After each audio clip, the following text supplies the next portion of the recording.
The rather dramatic, maybe over-dramatic title for this talk involves a little malice of forethought. Those of you who were around last year may remember that I gave a talk called Freedom, Sovereignty, and Other Endangered Species. And I rather suspected that Jane might have a masochistic streak and asked me to come back and finish it up. So I left something out, one endangered species, namely the most important one, that is us. Now, that's what I want to talk about now. There's been a lot of doomsday prophesying in the past 30 years or so, ever since Club of Rome and other publications. Actually, I have something a little different in mind. I want to consider the self-destructive tendencies in the institutions that humans have constructed and that now dominate international society. And by institution, I mean the term institutions pretty broadly, including cultural institutions, cultural practices, systems of beliefs and attitudes, and so on. That these institutions in this broad sense have, so in other words, not just socioeconomic and political institutions, though those as well, that these institutions have self-destructive tendencies is perhaps too obvious to waste much attention on. The question is, how powerful are they? To what extent are they out of control? Well, any rational person hopes that we won't find out the answer to that question for obvious reasons. And any rational person also knows that whatever the answer is, it will depend a lot upon us here, meaning the United States, people like us within the United States. The reason is simply very simple. It just has to do with just a consequence of the concentration of power and privilege, which is extraordinary, and we're mostly right in the center of us. Well, these ought to be truisms. So let me just, before I go on, add a few others. It's a moral truism that power and responsibility confer power and privilege confer responsibility. That should be obvious. It's an empirical truism that a meaningful effort to live up to that responsibility requires a willingness to look at ourselves without comforting illusions. And it's a historical truism that responsibility is very easy to evade. In fact, one might claim without too much exaggeration that evasion of it is a leading theme of intellectual history. Well, these truisms, I think, are useful to keep in mind as we, if at least we are interested in asking some questions about our place in the world, what it is and what it ought to be. Let me give a couple of current illustrations just to illustrate what I mean. So start with today's newspapers. The New York Times regards itself as the greatest newspaper in the world, correctly, I think. One of the great things about the New York Times is that you can count on it to provide a theme, a good illustration for the opening theme of any political talk. Especially any one that's critical of the New York Times and what it stands for. And it didn't fail me this time. I waited and came along just in time. So take the Sunday edition of the New York Times, last Sunday.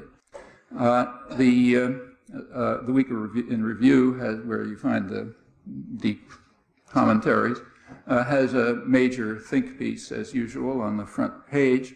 This one is called How to Face the Past. It's concerned with the crimes of the past century and how they're being faced in the societies that are responsible for them. And it illustrates very well the truisms that I think we should bear in mind. First of all, for one reason, because it's mistitled. The title should have been How Others Should Face the Past and the Crimes of the Past.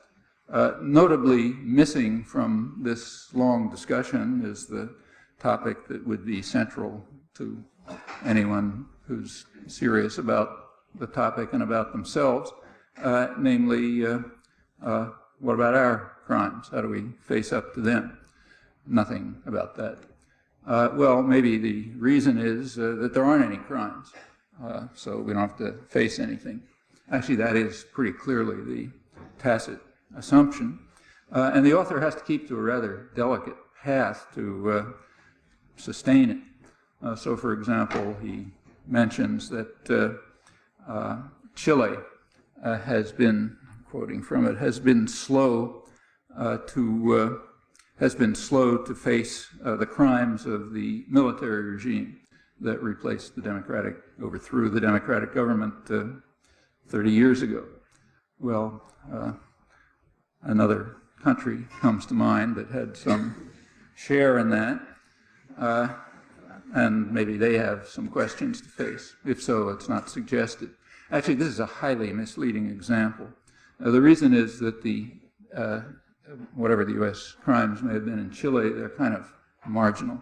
The major U.S. influence in the Western Hemisphere, in fact in the world in the past century, has been much more direct than Chile and much closer to home, not surprisingly, namely in the Caribbean and Central America. I just happened to have returned from there, so it's in the front of my mind. I went to two countries, Costa Rica, Nicaragua, well chosen to illustrate this topic. Nicaragua and Costa Rica are at opposite ends of the spectrum in the region in terms of quality of life and prospects for the future, including prospects for survival. Costa Rica is the regional exception. It's, by regional standards, fairly well-to-do, more or less of a social democracy. It even approaches the health standards of Cuba. Nicaragua, on the other hand, is right now vying with Guatemala for the position of the second poorest country in the hemisphere. It has achieved that status since the U.S. took it over again 10 years ago, declining rapidly since. The poorest is Haiti, as I'm sure you know. The U.S. took it over 10 years ago after a murderous terrorist war that devastated the country, killed tens of thousands of people, set in motion what's been happening since. The U.S. was condemned by the World Court, ordered to terminate what the court called the unlawful use of force. U.S. responded by rapidly escalating the force. There was a Democrat-controlled Congress that did that. The court was dismissed as with ridicule and contempt. The court ordered the United States to pay heavy reparations, usually estimated around $17 billion. Of course, that disappeared very quickly. The condition on allowing Nicaragua to enter the world system after the U.S. victory was that it drop any such claims. And in fact, the way it ends up is Nicaragua is paying reparations to the United States. That's pretty typical. Well, Costa Rica is different. It's the only country in Central America which escaped the terror of the 1980s. Every other country was under either direct or indirect attack by the United States. It was no joke either. It left a couple 100,000 corpses, hundreds of thousands, millions, in fact, of refugees and orphans. 3 countries totally ruined, 4th pretty much ruined. As I say, Costa Rica was the exception. In fact, Costa Rica is the only country in the hemisphere, in the region, that has never been attacked directly by the United States. The reasons for that are interesting, worth pursuing. Actually, the answers are revealing, but I'll put it aside and just mention the fact. It's a fact. Costa Rica is the regional exception in this respect as well. It's never been the target of direct U.S. aggression and terror. Haiti, on the other, at the opposite extreme, the poorest country in the hemisphere, happens to have the record for the most severe and intense U.S. intervention, military intervention, and other kind of repression during the past century. That's ever since Woodrow Wilson conquered it in 1915.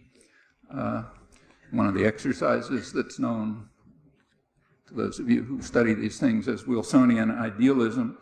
The Wilson invasion killed thousands of people, restored virtual slavery. The Marines were sent in to dismiss the Parliament because it was refusing to accept a U.S. written constitution for which FDR took credit, rightly or wrongly.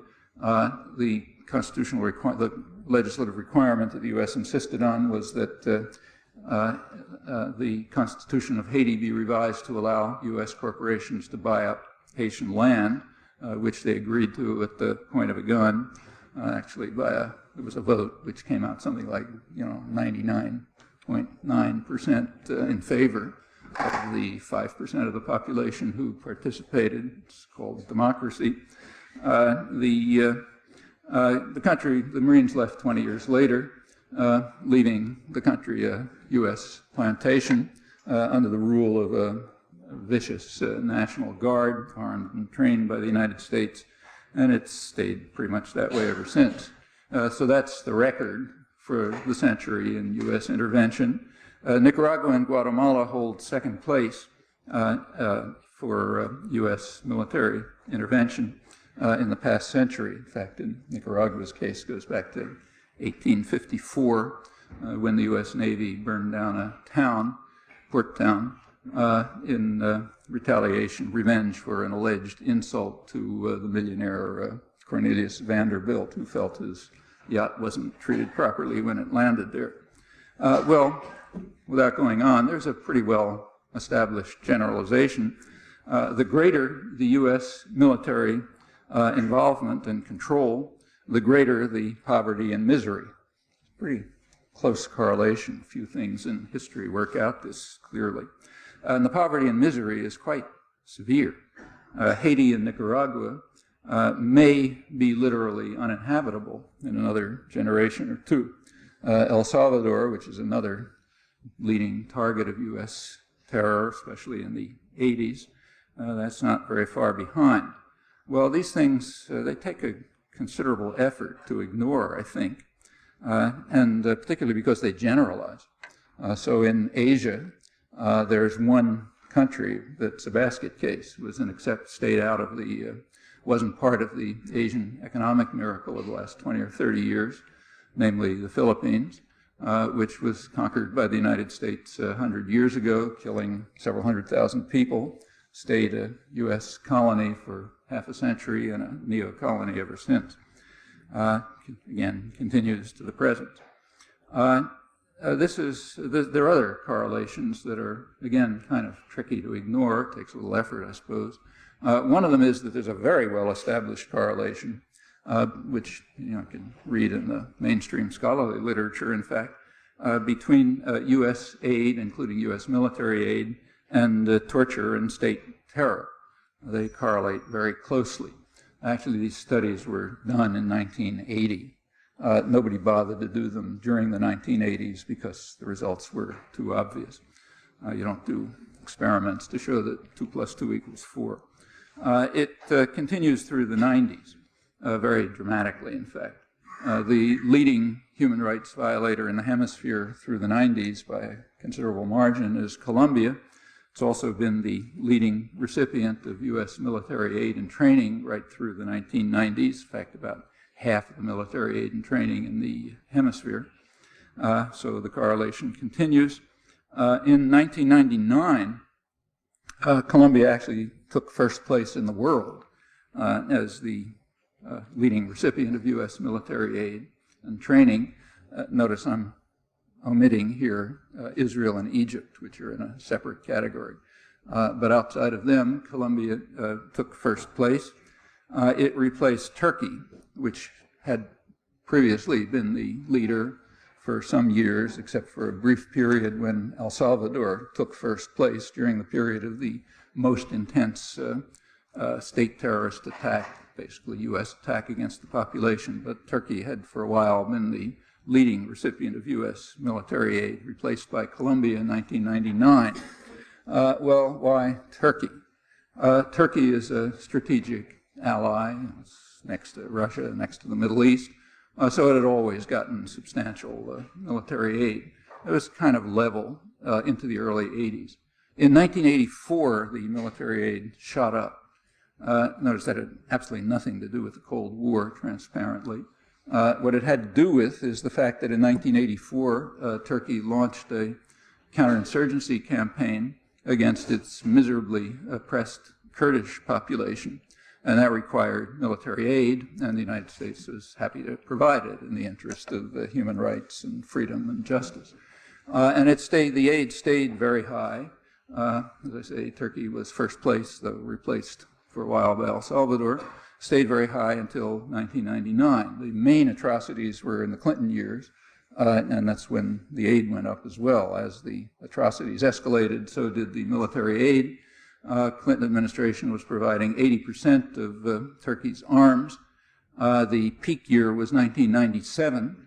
In fact, in the single year 1997, the United States provided more military aid to Turkey than in the entire period, 1950 to 1983. The entire Cold War period was outweighed in the single year of 1997. And the results were impressive. 2 to 3 million refugees, 3,500 or so villages and towns wiped out, tens of thousands of people killed. Actually, nobody really knows the details. Since it's our crimes, nobody investigates, and it's rarely reported, very rarely, in fact, usually denied. The fact, however, is that this is one of the most extreme examples of atrocities and ethnic cleansing in the 1990s, right through to the late 1990s. Recall that this is within NATO. It's not across its borders where we're supposed to be very upset about crimes.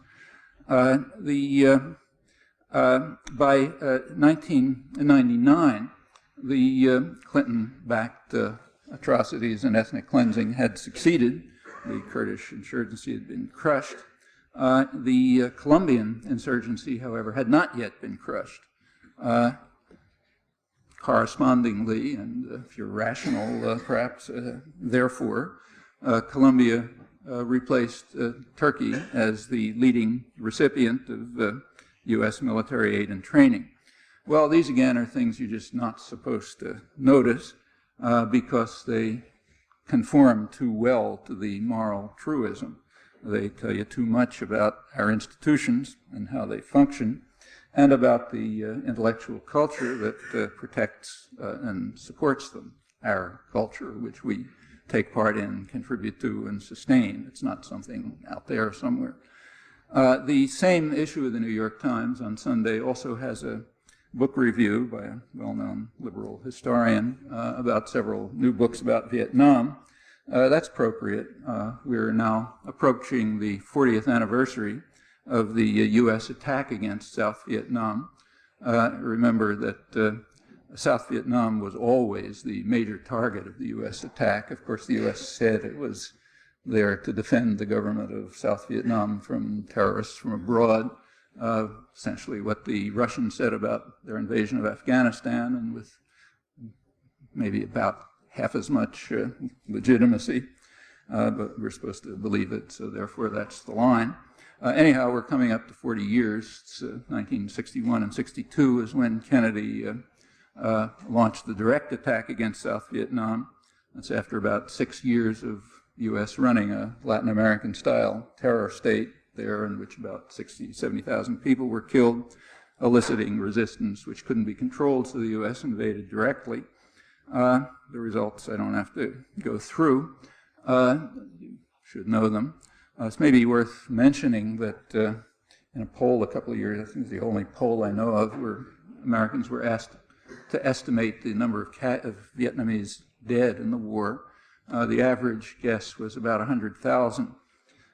If there was a poll in Germany which revealed that Germans estimated the number of Holocaust victims at 200,000, we might think there's a little bit of a problem in German culture that should perhaps be looked at. But since this is our massacres and atrocities, the question doesn't arise. And it doesn't arise in the review or in the books. The review and the books never suggest that there's anything wrong about anything we did. The only problem is, was it a failure? Why was it a failure? You know, who's responsible, and so on. The kind of questions that the German General Staff would have been raising after Stalingrad, I suppose. That's pretty typical. Just to mention another current case, there was a couple of weeks ago a meeting in Havana, which you probably read about in the paper. It was a meeting of Kennedy advisors and Bay of Pigs veterans meeting with Cubans to go over what happened at the Bay of Pigs invasion. The reports were quite interesting. They also never hinted that there might be something wrong with invading another country. It's always a question of why it failed and that sort of thing. A friend of mine is a veteran Latin American correspondent who actually reported the invasion from Cuba back then. He attended, and I asked him. He told me that at the discussions that question was never raised. Just not an issue. You don't raise that kind of question. Just recently, the State Department released about 1,000 pages of documents on the missile crisis, 1962. A good part of the documents deal with the terror operations that Kennedy organized. Kennedy was a super hawk and deeply committed to massive terror. Cuba was one of the victims. Colombia was another, incidentally. And a lot of this deals with the terror. It wasn't jokes either. It was serious stuff, killings, blowing up installations, blowing up hotels, all sorts of things. There was a review of all of this in Diplomatic History, which is the main serious professional journal. Several reviews, several scholars wrote reviews of 1,000 pages. One of them, Jorge Dominguez at Harvard, pointed out in his review, he went through the material, but he pointed out an interesting fact, a fact that he felt that was interesting, namely in 1,000 pages of documents on Operation Mongoose and other terrorist operations, he was only able to find one phrase in 1,000 pages that suggested, of these internal discussions and planning and stuff, one phrase that suggested that there may be some problem with this. It was a staffer for the National Security Council who wanted to raise the possibility that if any of these atrocities became public, it might harm the U.S. image in Europe, and therefore didn't care much about Latin America, but might harm it in Europe, and therefore maybe we should have some second thoughts, or at least keep them more quiet. Remember who these people were. These were the intellectual elite from Harvard, MIT, and places like that. And it's an interesting reflection on the moral and cultural institutions. That's just from current things. It's very easy to find more if you go back.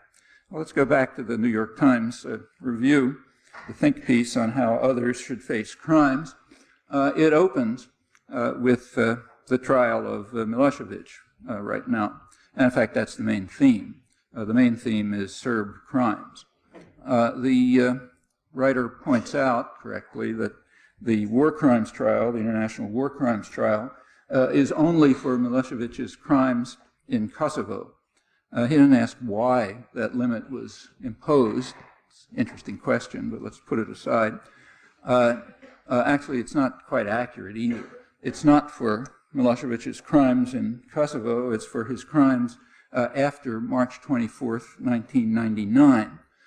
If you read the indictment, you find that virtually every crime mentioned is that's the day when the U.S. NATO bombing began. Virtually everything mentioned is some crime that took place after the bombing. There are reasons for that time frame as well, carefully evaded in the huge literature that's come out about this topic. Come back to it if you like, but I'll skip it now. Anyway, it's a fact. Virtually nothing in the indictment, few things, but very little before the bombing. So the war crimes trials are in fact for crimes within a very specific time frame, namely the crime, and they're real crimes, no doubt about that, the crimes committed under NATO bombing. The crimes that were incidentally anticipated and not very surprising, doesn't change the fact that they're crimes. Well, without proceeding with that, I'll mention that there's another trial going on right now. It's not in Belgrade or in The Hague, but in Washington. This is the trial of General Johnny Lumintang. He's an Indonesian general who was implicated in planning and executing massive crimes in East Timor in 1999, far beyond anything attributed to Milosevic, I should say. Furthermore, not only are these much worse in character, they also happen to be war crimes, not just crimes against humanity, that is, crimes in the course of aggression, the most serious kind. Furthermore, these crimes were not carried out under bombing by a superpower. In fact, not even under any fighting. There was nothing going on, just plain massive attacks on the civilian population. There was a superpower involved, actually two, the United States and Britain. They had been involved for a long time, 25 years in fact.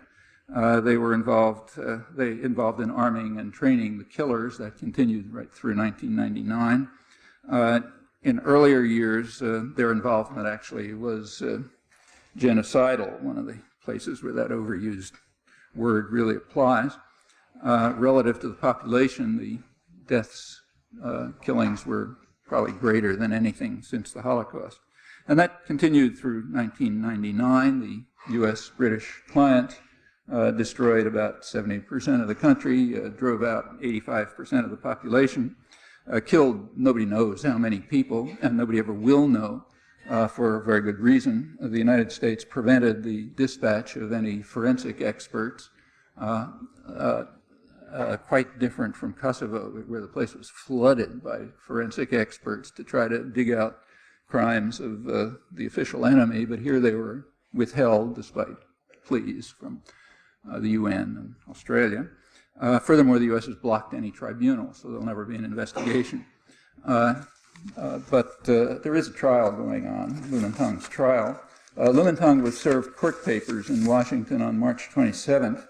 He was in Washington at the invitation of the State Department. He's one of their favorites. The State Department was pretty upset by the fact that he was handed a subpoena, and the U.S. apologized profusely to the government of Indonesia for this indignity. He was quickly spirited out of the country, but the trial is proceeding in absentia and in silence. There hasn't been a word about it. Good reasons. Unlike Milosevic, under NATO bombing, Lumintang is a U.S.-run criminal responsible for much worse crimes. So therefore, his trial, right in Washington, not very easy to ignore, has to be ignored by the usual principles. Well, of course, it could be argued that Lumintang is not the top commander, which is correct. He's greatly implicated. He was not the top commander. The top commander was General Wiranto.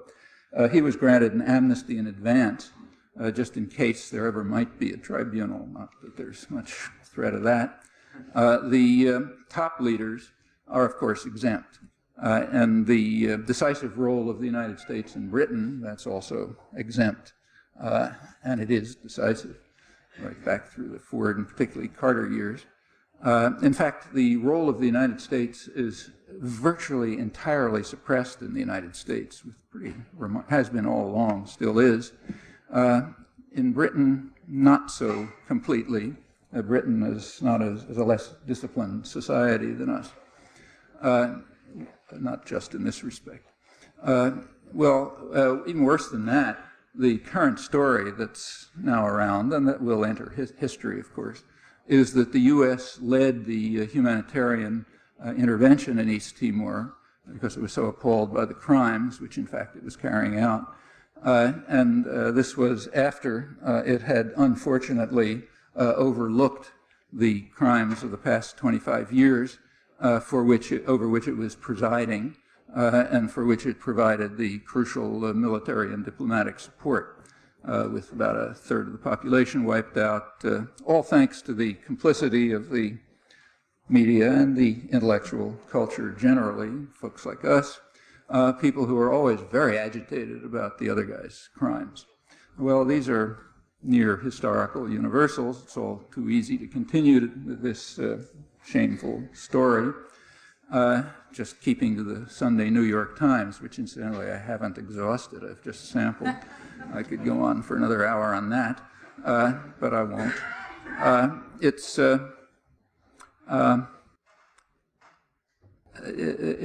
And I should say that the U.S. and Britain are by no means unusual, and as I said before, this is pretty standard.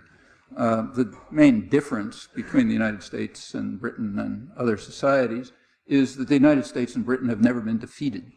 And furthermore, they have been dominant societies. And for those reasons alone, they have nothing to regret. It follows that if you're not defeated and you're in a dominant position, you didn't do anything wrong. That's kind of like a principle of logic. Therefore, you have nothing to regret. And in fact, you can bask in self-adulation for your courageous leadership in the cause of human rights and freedom and so on. And it's essentially the task of the intellectual community to make sure that this all works very smoothly. And it does. There's rarely a hitch. Well, I should say, and for accuracy, that there sometimes is a hitch. So the charge is not totally accurate. Our country, the United States, as you know, was founded and developed, in fact, on the basis of terrible crimes, slavery and the most extreme ethnic cleansing in history, I suppose. And there have been occasional statements of regret, never any official statements. One of the rare examples, and they are very rare in high places, is John Quincy Adams. He was a major contributor to massive crimes. And long after his involvement in that, long after he was out of office, Adams deplored, I'm quoting, "the heinous sins for which I believe God will one day bring this nation to judgment." He hoped that this belated stand would somehow aid that hapless race of Native Americans that we are exterminating with such merciless and perfidious cruelty. He hoped in vain, of course. The attack escalated very quickly and continued until the dispossession and the extermination were almost complete, leaving us miraculously guiltless in the eyes of the history that we construct. Actually, how guiltless we are, you can test from your own recent experience. You're all beneficiaries of a good education. I'm sure that, like most people, you were paying a lot of attention last November to stories coming from a county in Florida. The date line was Seminole County, Florida. That was the scene of various electoral shenanigans. You can now carry out an experiment. You can ask yourselves how you would have reacted if there was an election in Germany now, and everyone was focusing their eyes on electoral shenanigans in, say, Kike County, Bavaria. If you can imagine that, you're looking in the mirror. You might, if you don't know why, you ought to find out why. That's back to John Quincy Adams, in fact. Let's go back to the, all of these are just among the prerequisites of power. Powerful, you're allowed to do these things. These are illustrations of the truisms that I mentioned. Well, let's look at the question a little bit more generally, back off a little. Actually, the question has been addressed at a very question of whether this will lead to self-destruction. I'm now giving an interpretation of an article that didn't interpret what he said the way I do, but I think it applies. The general question was addressed by the grand old man of American biology, Ernst Mayr of Harvard. He wrote an article a couple of years ago on the adaptive value of higher intelligence, and he was pretty skeptical about it. His reasons were that he said we've had about 50 billion species since the origin of life, only one of which achieved the intelligence needed to establish a civilization. It did so very recently in a very small breeding group from which we're all descended. Probably were lots of other close relatives, but they're gone, probably exterminated, along with big mammals. Anyhow, that's what's left, and that's the one exception. He concludes, Mayr, that this kind of evolutionary accident is not favored by selection. The history of life on Earth, he says, refutes the claim that it's better to be smart than stupid. The successful organisms are stupid. They are adapted to very narrow ecological niches, beetles, bacteria, actually phage, which are in mass, I suppose, the most successful. Capacity for rapid mutation helps. Mayr adds the rather somber observation that the average life expectancy of the species on Earth is about 100,000 years. It's just about the lifespan of the one species that most radically broke the pattern, and now faces the question of whether it's better to be smart than stupid. That's the question I'm asking. Well, the species is certainly smart enough to have developed the capacity to destroy itself, no doubt about that.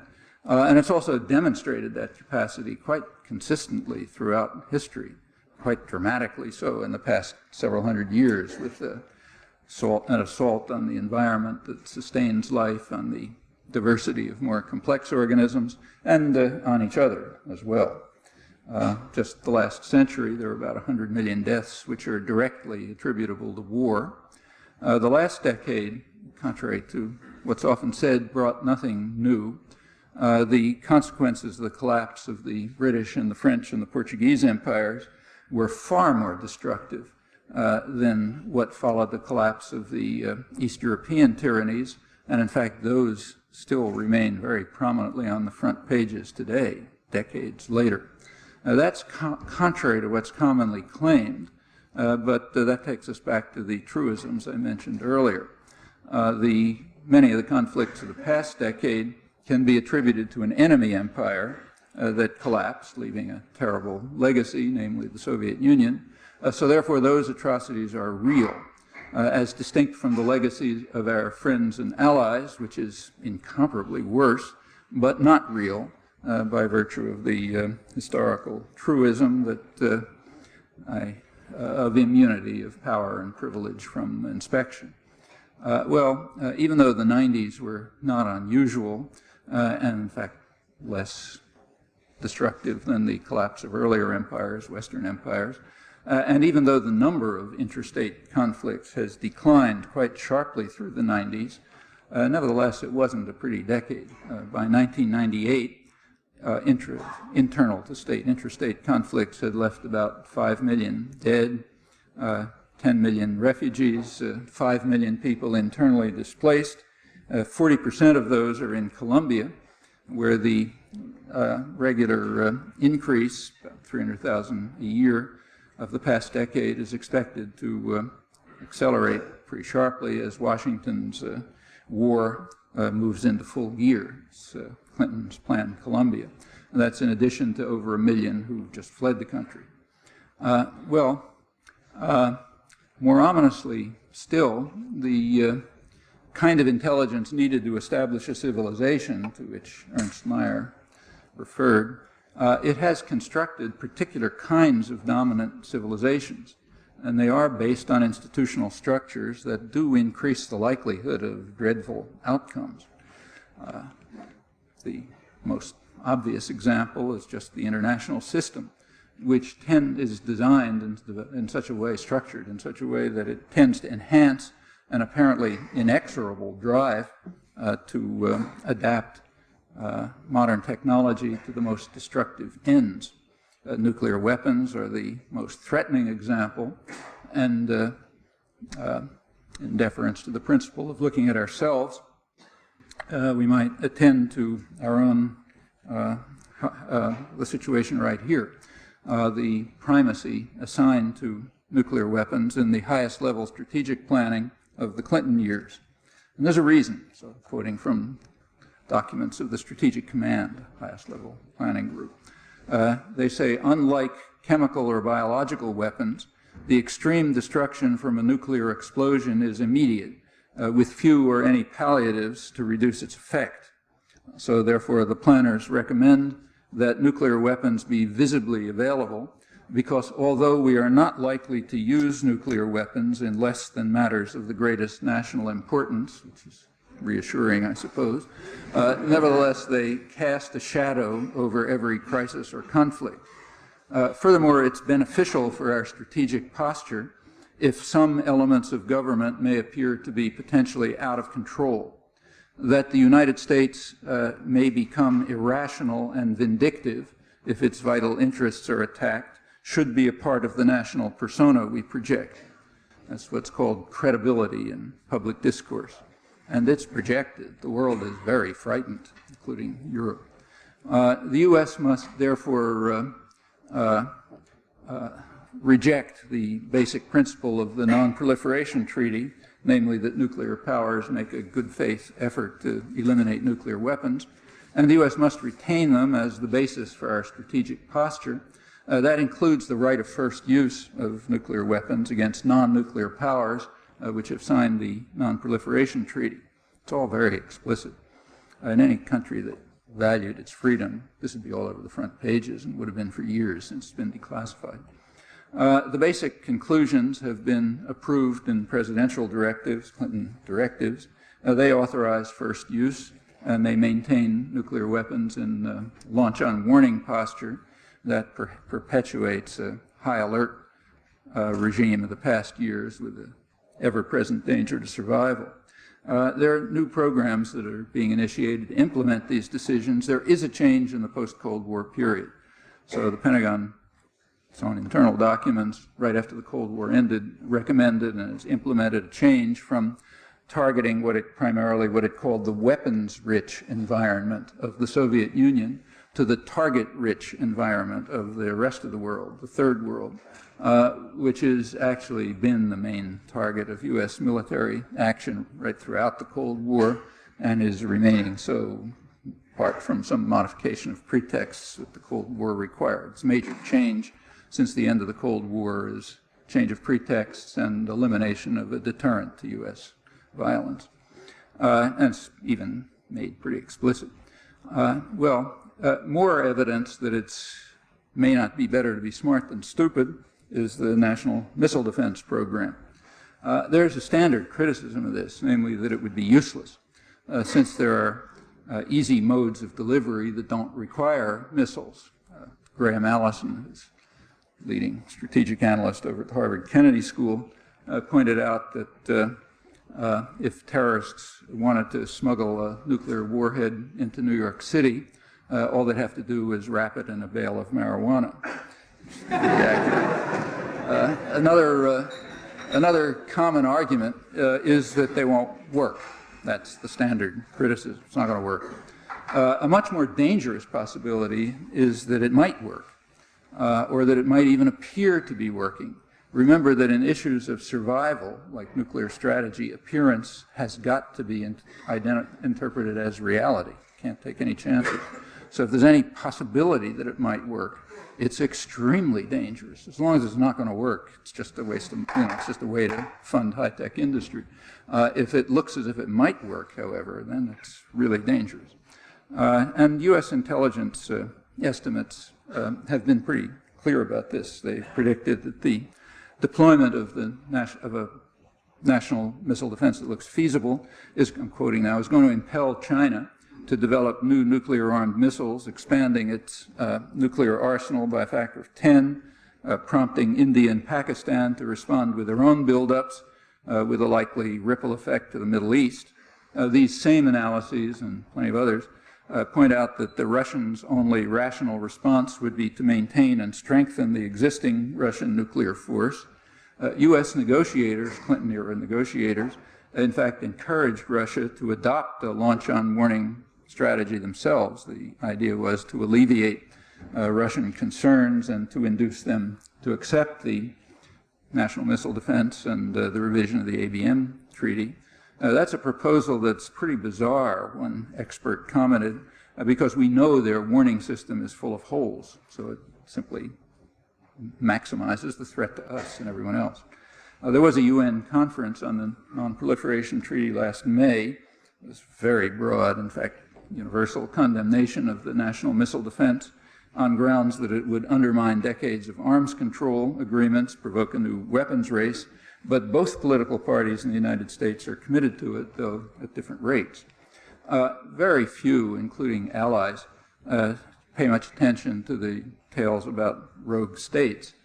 Canadian military planners, for example, advised the government that the goal of the national missile defense is more to preserve U.S. NATO freedom of action than because the United States really fears North Korean or Iranian threats.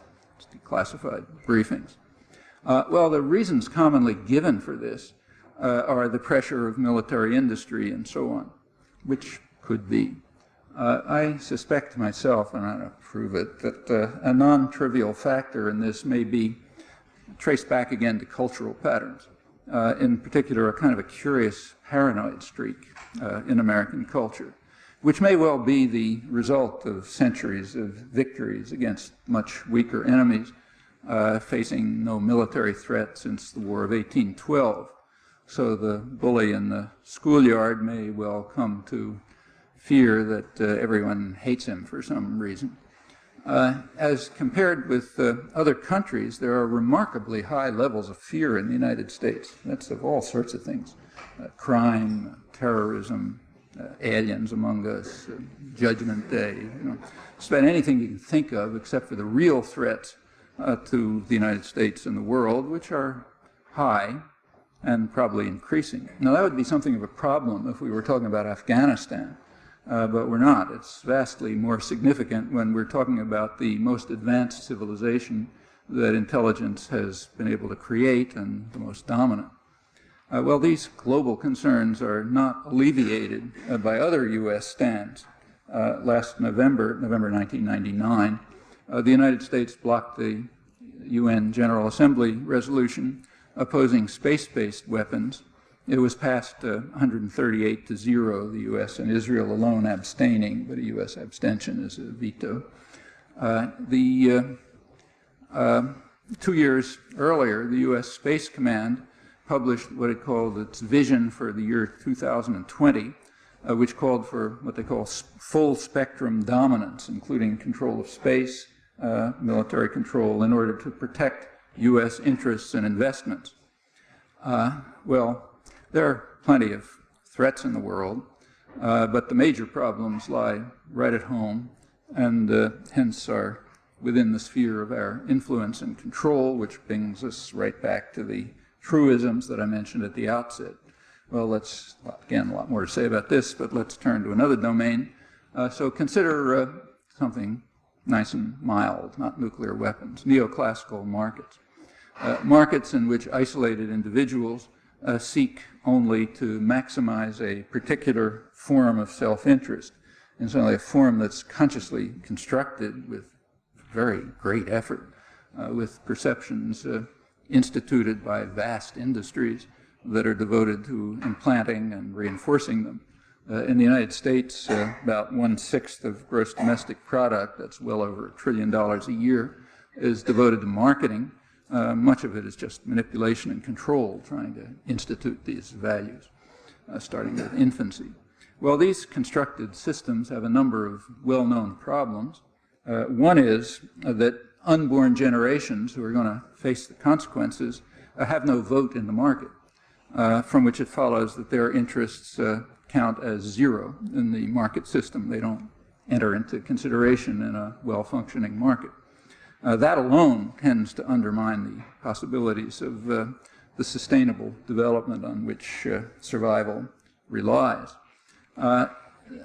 these threats are currently being enhanced very consciously by dedicated efforts to weaken the institutional structures that might address these externalities, as they're called. And even more important, to undermine the culture of sympathy and solidarity that sustains them. Now, this last commitment, I think, is pretty important. I believe it's the driving force behind the propaganda efforts that are designed to undermine popular support for healthcare systems of the kind that are found in other industrial societies, and to create a largely artificial sense of crisis about the schools and Social Security, and in fact about any institutions that rely on the dangerous sentiment that we might care about somebody else, not just ourselves. The Social Security scam has other roots, and it's a scam. Take a look if you don't believe it. Whatever one thinks about transferring Social Security to stocks, to the stock market, there are two consequences which are absolutely clear and undebatable. One is that it's a huge bonanza for Wall Street. Another is that it entails that working people are going to end up with a tremendous stake in the value of stocks, the stocks on which their survival, post-retirement survival, depends, and the survival of their families. That means that working people will have a strong reason to oppose decent wages and working conditions, health and safety standards in the workplace, the social and economic rights that are given formal endorsement in the Universal Declaration of Human Rights, but which the U.S. strongly opposes, and other principles that are naturally despised by the unaccountable private tyrannies that dominate the domestic and the international society in close alliance with one another and the powerful states that they largely dominate. That's another prescription for disaster, and not so in such a long term. Well, it's commonly claimed that there's a huge payoff for these problems, what's called globalization or the new economy or free markets or other terms of propaganda, I believe, referring to the social and economic policies of the past 20-odd years. According to the story, they have led to unprecedented economic growth, though unfortunately a few have been left behind and have to do something about that, all led by the spectacular fairy tale economy of the United States. You've read this 1,000 times. So take, say, the most critical voice in the New York Times, Anthony Lewis, on March 10th. He informed us that, I'm quoting, "The greatest economic boom in America's history, in fact in the world's history, came in the 1990s. What is Lewis referring to? He's referring to the fact that an unusually slow recovery from the recession of the early 90s was compensated by a growth spurt in the last few years that brought the growth rate for the 90s to about the level of the rather dismal 20 years that preceded it.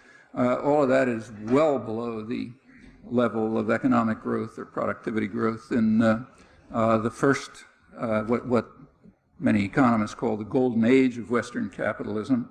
That's from World War II up till the mid-1970s.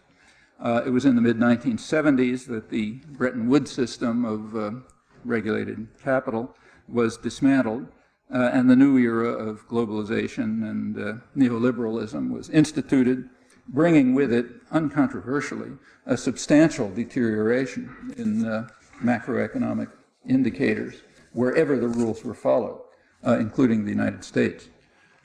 Furthermore, even the relatively anemic growth in the United States through the 90s was unusual in that it left out most of the population. I don't know if this earlier period in U.S. history of which that's true.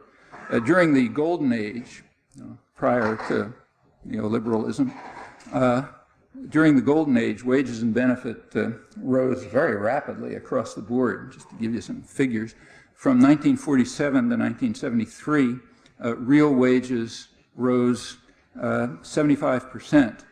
From 1973 to 1998, they fell 9%, back to the level of 1967. Furthermore, it was level growth in the golden age. In fact, the lowest quintile had the highest growth rate, and the highest quintile had the lowest, and benefits and so on went along with it. During the globalization phase, the benefits of the much slower growth are very highly skewed. Even after the growth spurt of the late 90s, the male median wages are below 1989, peak of the last business cycle. For a large majority of the population, they're well below the 1970s. Family incomes have been more or less sustained, but that's by a far heavier workload. In fact, the heaviest in the industrial world by the early 1990s. Take Massachusetts. In Massachusetts, median income declined by, half above, half below, declined by about 10% in the 1990s. It was even steeper decline in Connecticut. In California, purchasing power per family dropped about $1,000 during the 1990s, according to a recent Federal Reserve Bank of California report. Notice that these are the stars of the new economy, real fancy places. Social indicators have been declining since the mid-1970s. Before that, they rose, kind of tracking gross domestic product.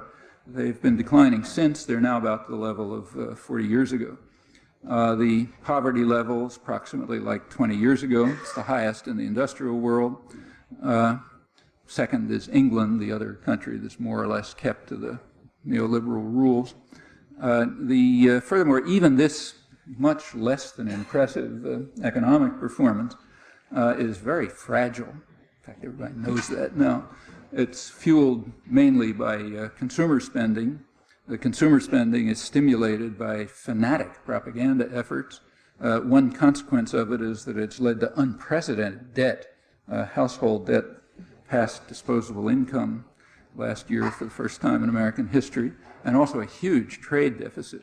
Now, the trade deficit is not much of a problem for policymakers. Two MIT Nobel laureates had an op-ed in the Times about that, retired economics professors yesterday, and they're right. It's not. They talked about the threat of the deficit.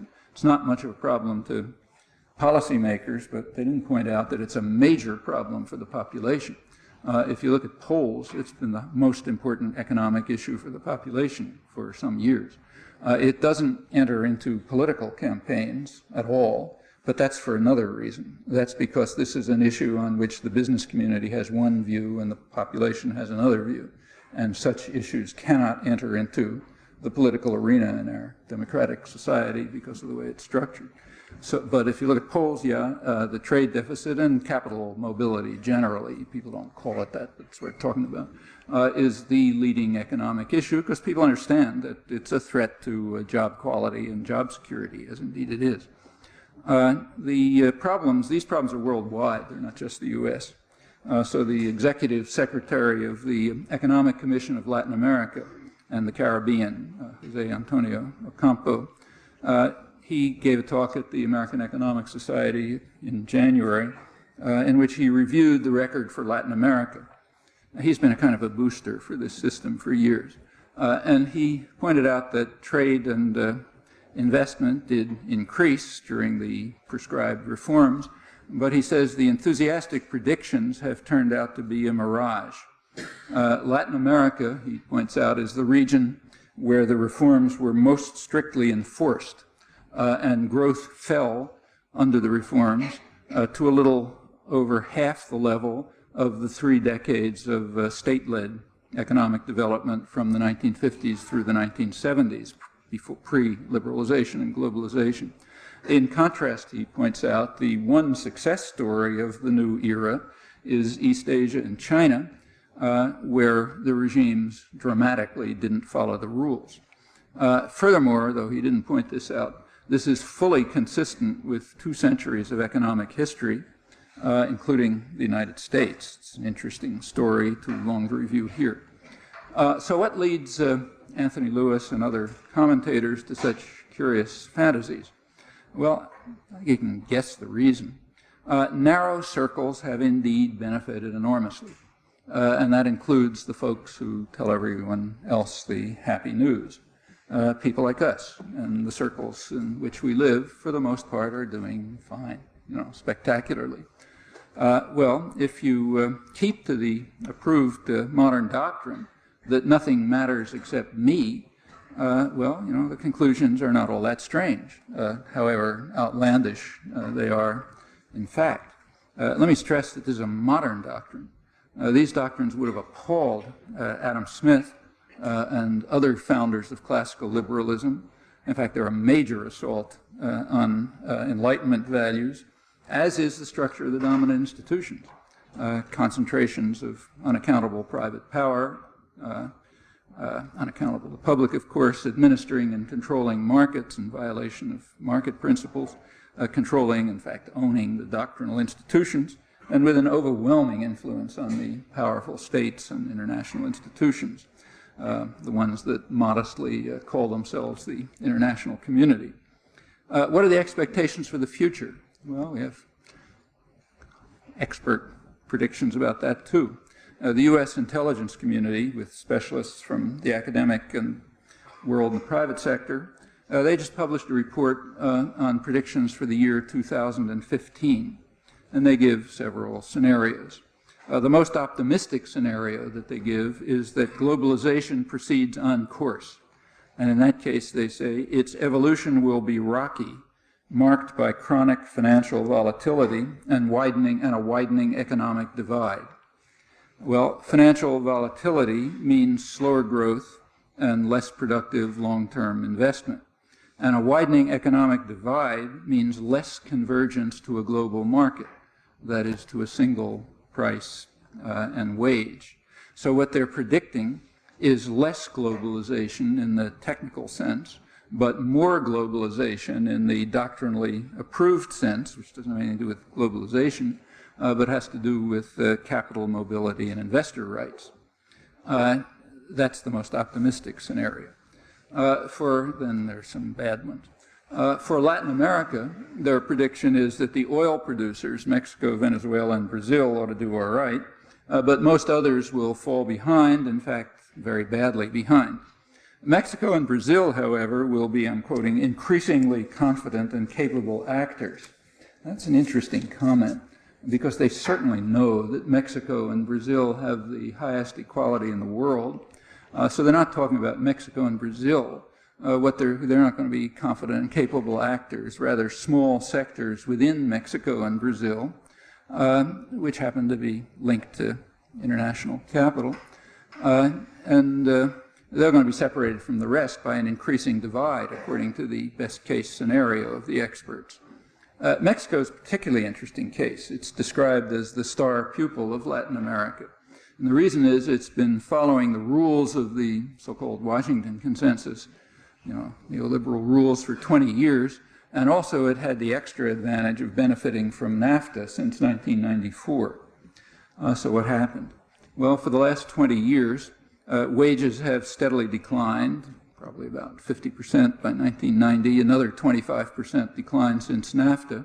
That includes a 10% decline even in the manufacturing industries, which are supposed to be the best performers. Poverty levels are up 10% since NAFTA. They're now increasing at about twice the level of the population. Income inequality has deepened. Economic power is more concentrated.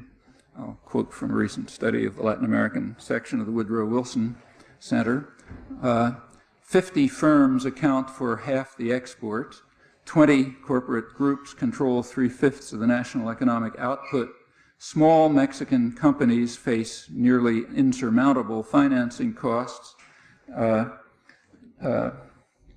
Trade and farming continue to shed excess workers. Labor-intensive industries, which is almost everything there, agriculture, light industry, can't compete internationally. All of these costs, incidentally, are radically underestimated because of the highly ideological method of estimating economic costs. It's not neutral.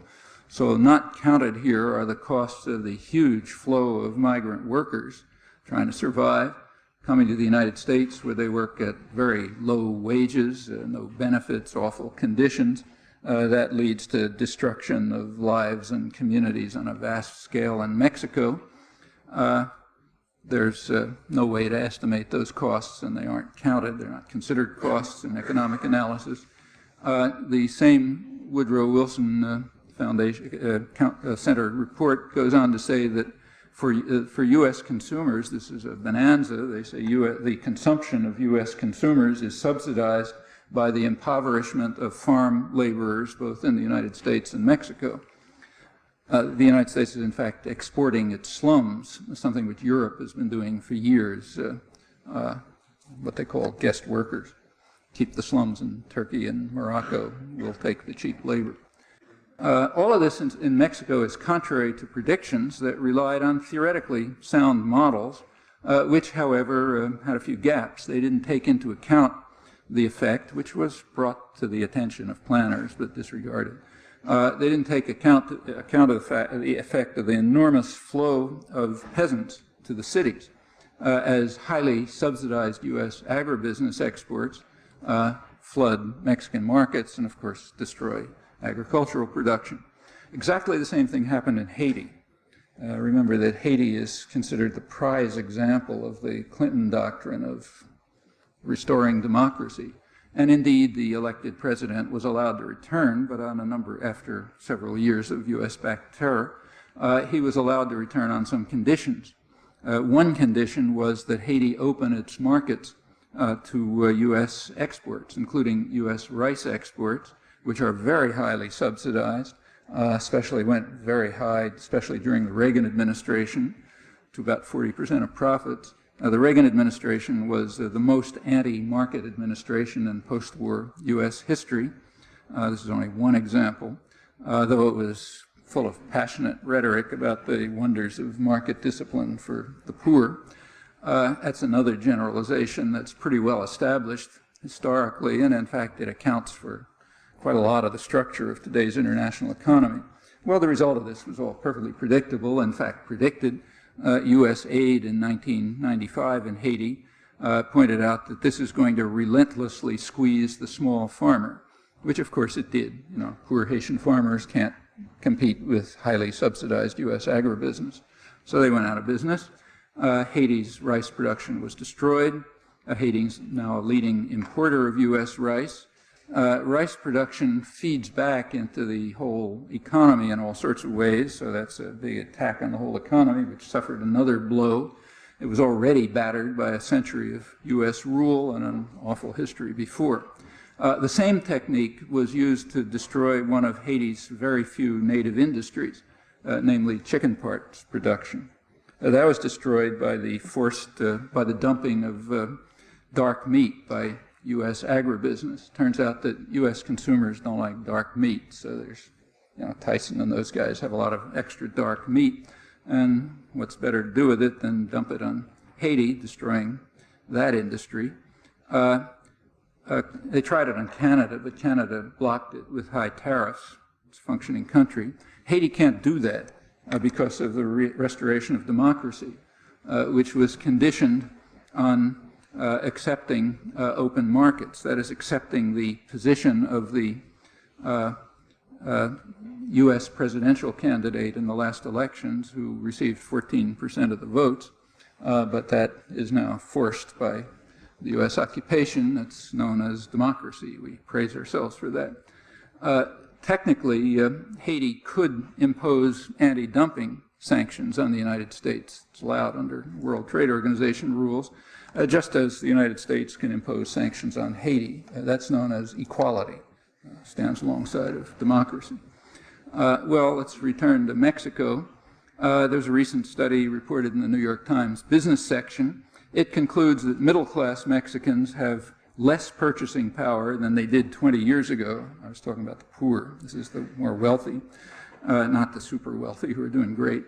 But the study expects that things are going to improve now as President Fox, the president, shifts the tax burden to the poor, with taxes on food and medicine expected to be the largest component of new revenue, I'm quoting.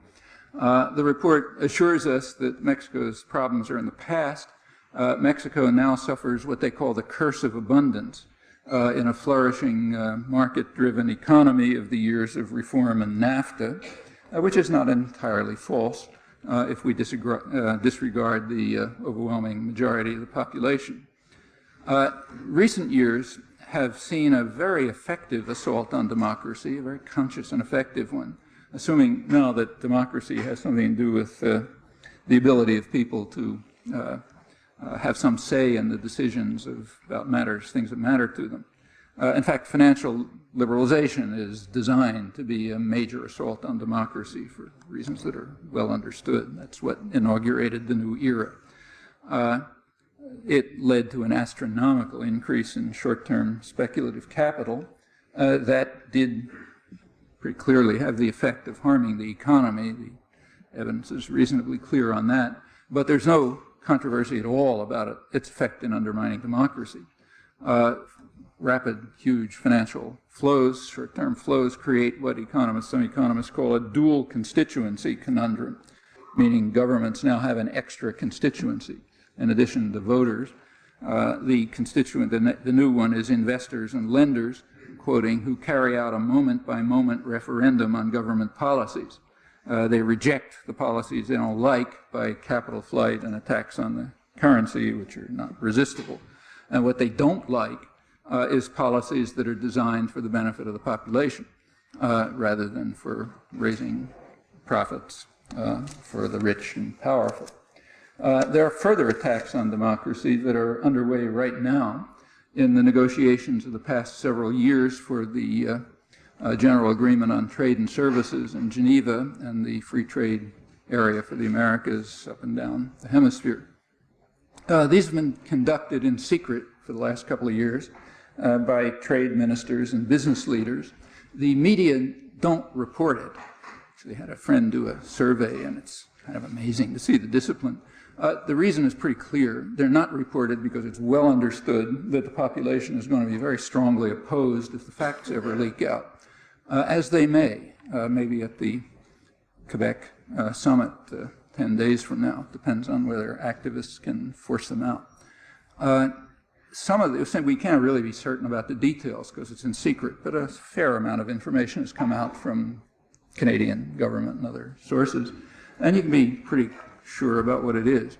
The notion of trade and services is just Orwellism. There's no trade and services. Trade and services is a reference to handing over governmental functions to private powers. That's called trade and services. What are services? Well, just about anything that, any function that might fall within the arena of democratic choice is a service.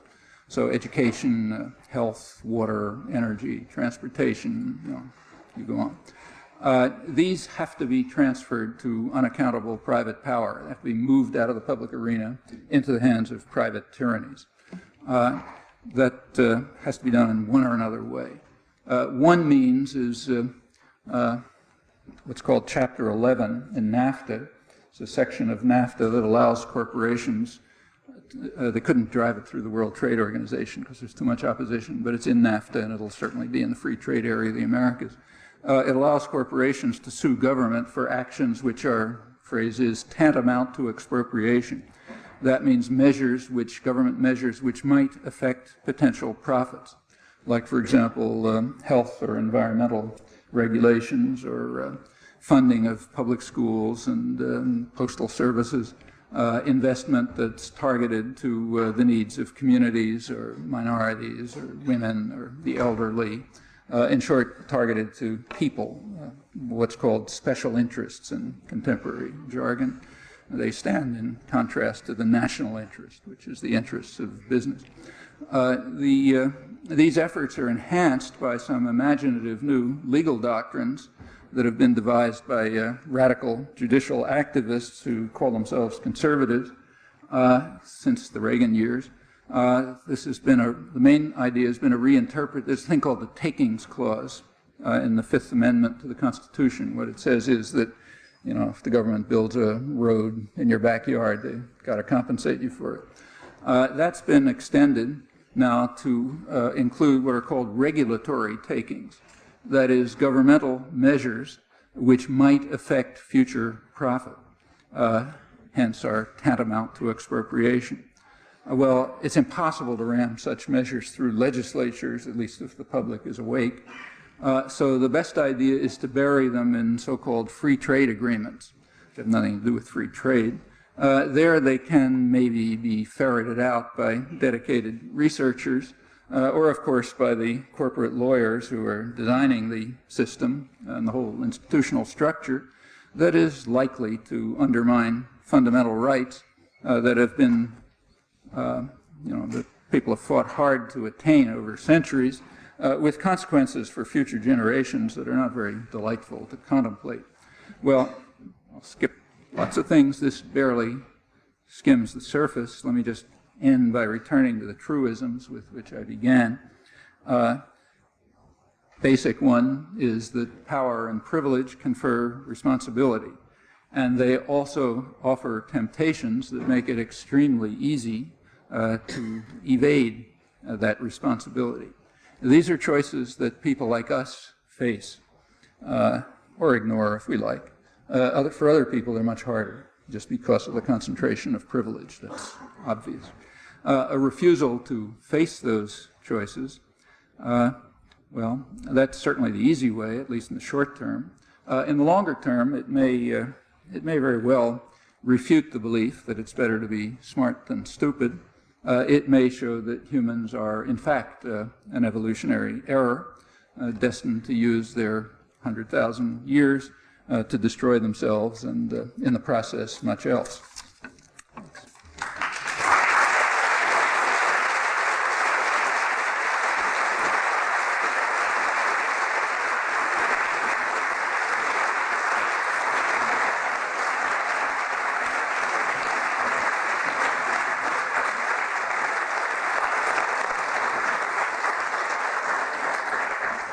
A couple of mics here. Anybody wants to add some uplifting remarks? Yeah. I just wonder if you could give any advice or framework for people who actually do break through the propaganda web of information and do find out what's really going on, how they cannot feel totally disempowered, that they're just one person. All up there. Join the MIT social justice group, or wherever you happen to be. Plenty you can do. All of this stuff is in our hands, I mean, none of it is inevitable. There's a very good reason why it's all done in secret, and why there's so much massive lying about it. It's extremely well understood, very consciously understood, that you can never get this stuff through an informed public. In fact, you just read the business press. They are very frank about it. So, for example, when you may recall a couple of years ago, fast track was voted down. It's kind of interesting. Fast track is always presented as a free trade issue. It's got absolutely nothing to do with free trade. It has to do with democracy. Fast track means that if you have fast track authority, it means the president can make, the executive can make decisions in secret, international economic agreements, and then Congress can rubber stamp them without discussion. That's fast track. What's it got to do with free trade? I mean, it has to do with free trade only under one assumption, that the decisions that are going to be made will not withstand public discussion. In that respect, it has to do with, actually has nothing to do with free trade, because the decisions aren't free trade agreements. That's fast track, and this was considered a disaster when it wasn't passed. Why wasn't it passed? The media were 100% in favor of it. It was called a no-brainer, so obvious. The business world, of course, was totally in favor of it. The government obviously was in favor of it. The intellectual world was in favor of it. The population hated it. People were banging on the doors of their local representatives and so on. Finally, they just had to vote against it. When they did vote against it, the Wall Street Journal had an article in which they called it a tragedy. And they said the problem is that the opponents of fast track have what they call, this nice phrase, an uncontrollable weapon or something like that. Namely, the population was opposed. It's just a weapon that we got to do something about. Well, there's something to do about it, and that is to keep it secret. That's why the negotiations go on in secret, and that tells you exactly what can be done. If you make it public, and do something about it. You know, as long as people are totally isolated, like each guy is sitting alone somewhere, it doesn't make any difference. It doesn't matter what they know. If they're organized, which they can be, it's a free country after all in many respects, so they can be organized and they can just stop it. You know? And in fact, reverse the whole process. I mean, there's nothing in this that's fixed. A couple of MIT professors just published a book, an interesting book on multinational corporations, which was about, they're trying to look at whether they really are international or are they actually national, and their conclusion is they're basically national as they've always been. But they end up the book by pointing out that although the Anglo-American system is designed with corporations having responsibility only to stockholders, there's nothing inevitable about that, and nothing in the, nothing in economics tells you that or anything else. They can be accountable to what are called stakeholders, which means everybody, the communities, the workforce, and others. And in fact, at that point, they stop being, unaccountable collectivist legal entities. They become, if it continues, just democratically controlled institutions. There's nothing to stop that. In fact, there's no point in this whole story where it has to go on. And the same is true of the other array of things. I mean, take, the national missile defense is going to go through with raising a very serious hazard to everybody. But, that one would really be easy to stop. I mean, an organized political effort would be enough to stop that one. It doesn't even take institutional change because it's so totally insane. In fact, I didn't go into this, but if you take a look at the current what's been done in the last couple of months, it's really mind-boggling, and it's kind of it's the reason why Europe is so terrified. It's not just the rest of the world, but now Europe too. The Bush administration is trying very hard to enhance the dangers. I mean, one of the big dangers, which I didn't mention, is Russia. Since Russia collapsed 10 years ago, something which we had a lot to do with, not the collapse itself, but what happened since, it has been a total disaster. One of the worst catastrophes in human history, outside of plague or, massive war. Huge demographic catastrophe. In fact, the country's undergoing what's called Latin Americanization without the explanation of what that means. Why is Latin America Latin America? Yeah. Well, that's why Russia is undergoing Latin Americanization. It's going back to what it was before 1917, namely a poor third world country, kind of like Latin America. So it's becoming like the other countries that we've been running forever. And of course, that's a disaster, huge disaster. But this is a country which, has nuclear weapons and, delivery systems and so on. And part of the disaster is they're all collapsing. The command and control systems are deteriorating, the nuclear protection systems are deteriorating, nuclear submarines can blow up, whole places rusting away and so on. That's really a danger. It's a danger to everybody. Well, there are constructive proposals, but they're not even on the agenda. In fact, what we're doing is trying to make it worse. The Clinton administration had a small program to try to help the Russians, get rid of nuclear weapons and to transfer nuclear scientists to other activities. The Bush administration just cut it back.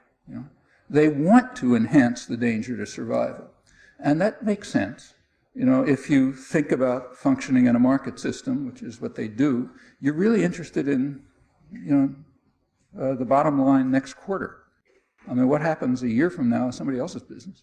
It doesn't make any difference. There are better ways to make short-term profit and power. So, if the world blows up, it's somebody else's problem. The same is true with the North Korean business. I mean, the Bush administration is one of the good things that Clinton did. I don't like him. In fact, I despise him, but there were some good things. And one of the good things was kind of calming things down on the Korean Peninsula. Well, the Bush administration wants to heat it up. So they're trying to enhance the Korean threat, such as it is. They've tried to stop, and in fact probably have stopped Kim Dae-jung, the South Korean president, from taking steps to reach further accommodation on the peninsula. They want hostility and danger. In fact, that's what they would love is a Korean attack. And the basic reason is they don't have any other excuse for the national missile defense. If it's not North Korean missiles, what are we doing? Nobody in the world takes that seriously, but they got to get the American people to take it seriously. Okay, these are all things that are under control. They're not happening in outer space. In 1989, an article was published in National Interest about arguing that the end of history has come with the collapse of communism in Germany, that the battle of ideas has been won in favor of liberal bourgeois democracy. And sometimes I see this as one of the mechanisms that people on the side of liberal bourgeois democracy use as a propaganda item to support their cause. Do you think really the battle of ideas has finished? Well, you have to understand. Yeah, that's Fukuyama, who then wrote a big book about it. But you have to look back a little to decode what's going on here. Let's go back to 1917. Okay, Russia was a deeply impoverished third world country. It had been declining relative to the West for about 5 centuries. Now, you go back 5 centuries ago, Europe was more or less, barbarians all over the place. At that point, in fact, one of the most backward areas of the world. But around then, Western Europe began to develop. There was kind of a fault line, which actually runs pretty much down East Germany. And the East became what we would now call its third world, the third world. But the East became a kind of like a colonial backwater for developing Western Europe. And this deepened right into the early 20th century. There was a difference between Russia and, say, Central Africa. The difference was, even as a very impoverished third world country, Russia had a big army. So like in the 19th century, in the 18th century, it was a military force. It wasn't anything else, but it was a military force. So deeply impoverished third world country with a military force. If you read, Tolstoy's novels and so on, the rich guys, the aristocracy, they're talking French, right? Not Russian. The intellectual culture was tied to the West. There was some development in the country almost entirely owned by the West. I mean, this is typical third world patterns. In 1917, they sort of pulled themselves out of that. There was a nationalist revolution, that had anything to do with socialism, which sort of pulled the country out of its third world status and instituted a very brutal developmental state, and it worked. I mean, the country developed very fast. In fact, the main concern of the United States and Britain right into the 1960s, you can see it in the classified documents, is that Russian growth rate is too fast. They're developing too fast, they're going to become a model for other countries and so on. That kind of stagnated in the 1960s, partly because of Kennedy's huge military programs and his refusal to accept Russian offers for disarmament. And that's the point at which the Russian economy started to stagnate, then by the 1980s kind of declined and then collapsed. Well, when it collapsed, it went back to what it was. But that's normal, I mean, the same, just like what I described about Nicaragua. Nicaragua tried to lift itself out of third world dependency around the late 70s. U.S. wouldn't tolerate it, crushed them. Took 10 years in the case of Nicaragua. And now it's being driven back to much worse than it was before, because they have to be punished, remember. You're not allowed to do this. So now they're, down to second worst in the hemisphere. And there's case after case of this. Guatemala's another case. Grenada's a case. I mean, it's just the history of North-South relations. The main concern always is that it might succeed. It might succeed in its own terms, and nobody cares about human rights or anything like that. It might look successful and be a model for others. That runs right through the record. Same was true of the Soviet Union.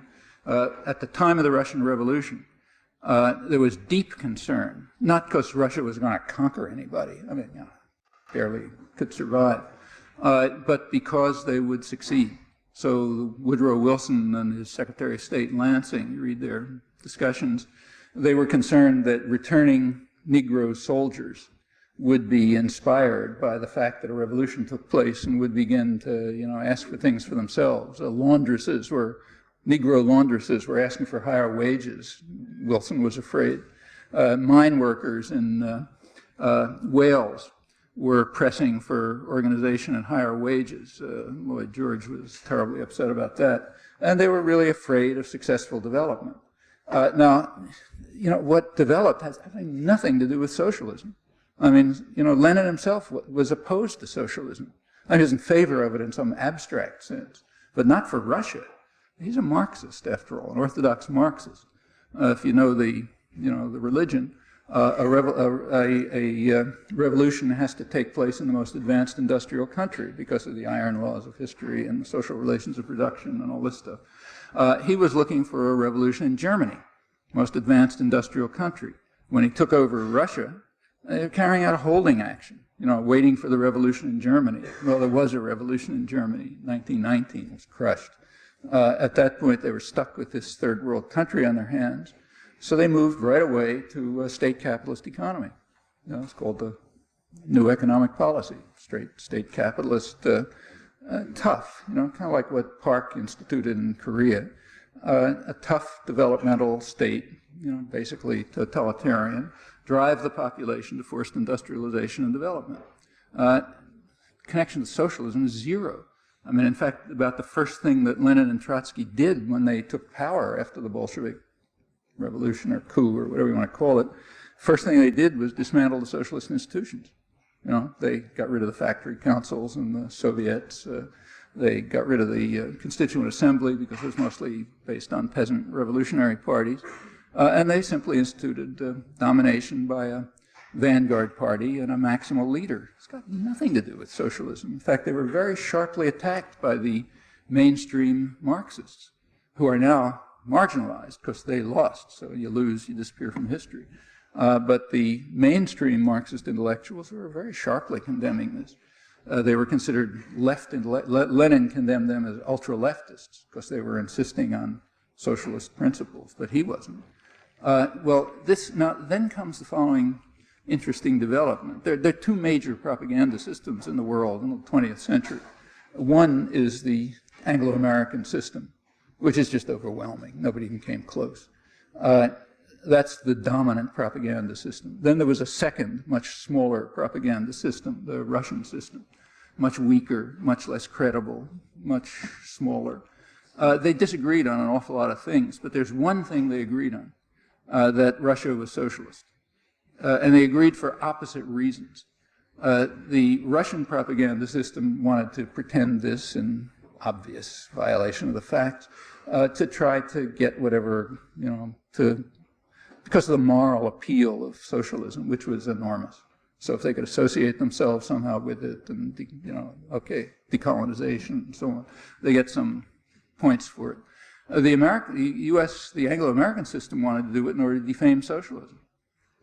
Very simple. So you have a huge propaganda system and a small propaganda system insisting on the same idiotic claim, and it got sort of became conventional. I mean, you have to think for 5 minutes to see that it doesn't make any sense, and who wants to do that? But when the system collapsed, it's just like the end of any other North-South conflict. It was kind of like the end of the war against Nicaragua or Grenada or anybody else. This one took 70 years. Like I said, it was a third world country with a big army, but it went the same way as it usually does, just a reflection of power. And now most of Eastern Europe is going back to what it was. I mean, the parts of Eastern Europe that were part of the West, like say the Czech Republic, it's becoming part of the West. Western Poland, which was actually Germany. They moved the borders around. That's becoming part of the West. Bulgaria is going back to what it was. Not as bad as what it was. I mean, it was really horrible. Like, peasants were using wooden plows in 1940. So it's not going back to that. But it's not relatively advanced industrial country like it was 15 years ago. You take a look at the quality of life statistics in, say, the Human Development Reports, you see it very clearly. They're going up in Russia until about the mid-'80s, 1989, then they start going way down, back down to the level of places like Latin America. So the claim about Latin Americanization is correct, just sort of missing the point. So going back to the conflict of ideas, there never was any. I mean, there was, the state capitalist systems of the West had overwhelming dominance. Eastern Europe developed its own form of state capitalism, somewhat different. It was a totalitarian command economy. There's not a hint of socialism in Eastern Europe, much more in the West, in fact. I remember the core of any kind of socialism, no matter what you are, the core conception was always control over production by producers. I mean, after that, you could start arguing, but that was the core idea. I mean, did you have that in Eastern Europe? I mean, ridiculous. You have more of it in Germany, we have at least co-determination and unions and so on.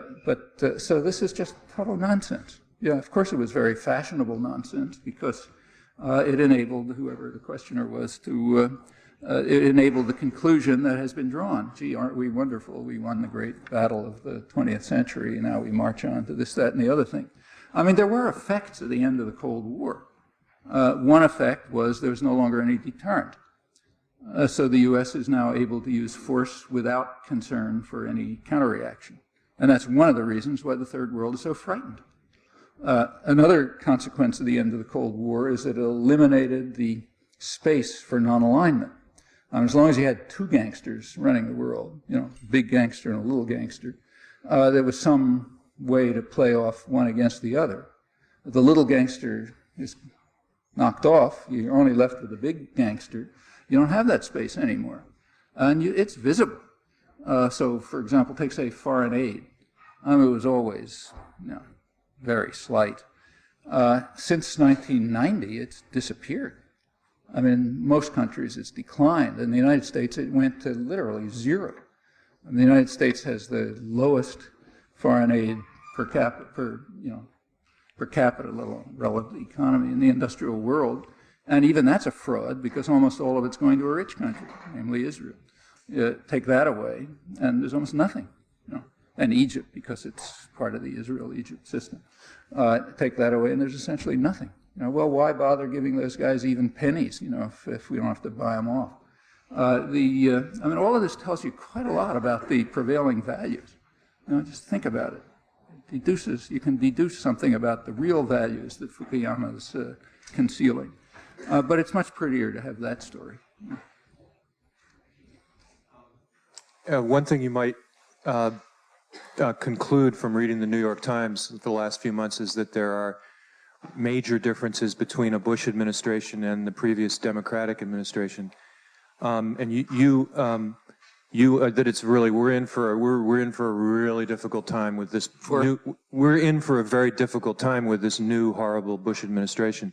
You alluded to one, I think, potentially, arguably significant difference in terms of the relationship to what's happening on the Korean Peninsula, as you put it. Yeah, there are others. Are there others, and are those differences, in your view, significant enough to warrant, in some instances, supporting the Democratic Party as a less vicious alternative?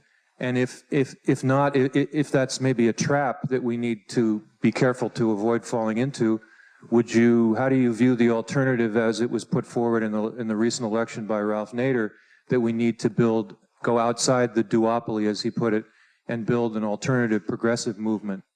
That's an actually independent issue, in my opinion. I mean, I think it would be extremely important to have an independent progressive movement, which would probably represent the majority of the population, judging by popular attitudes. That's important no matter what you think about, the electoral game. A separate question is how you should vote, or if you should vote on a particular day. That's a separate question. Okay? They're just two different questions. And you have to make different decisions. I mean, so for example, I think, I'll state my own opinion. My own opinion is that in states that say what was called tactical voting made a lot of sense. So if you're in a state like, say, Massachusetts, where the outcome is clear in advance, it's throwing away a vote to vote for Gore. It's a meaningful vote to vote for Nader because that's adding something to the popular alternative. On the other hand, if you're in a state where it's a swing state, well, then it's not so obvious. You have to balance two conflicting ideas. One, do you want the somewhat more vicious alternative, or is that how does that balance against building a force that'll function no matter who's in office? And you just have to choose. I should say that almost nothing, none of this had almost anything to do with the election.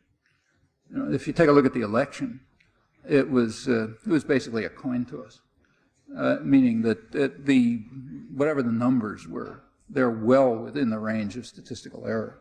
So in effect, it was tossing a coin. And you know, there's just no way in which a population can break 50-50 on any issues. That's inconceivable, even any collection of issues. So whatever was going on, people weren't voting on issues. And if you look at polls, that's very clear.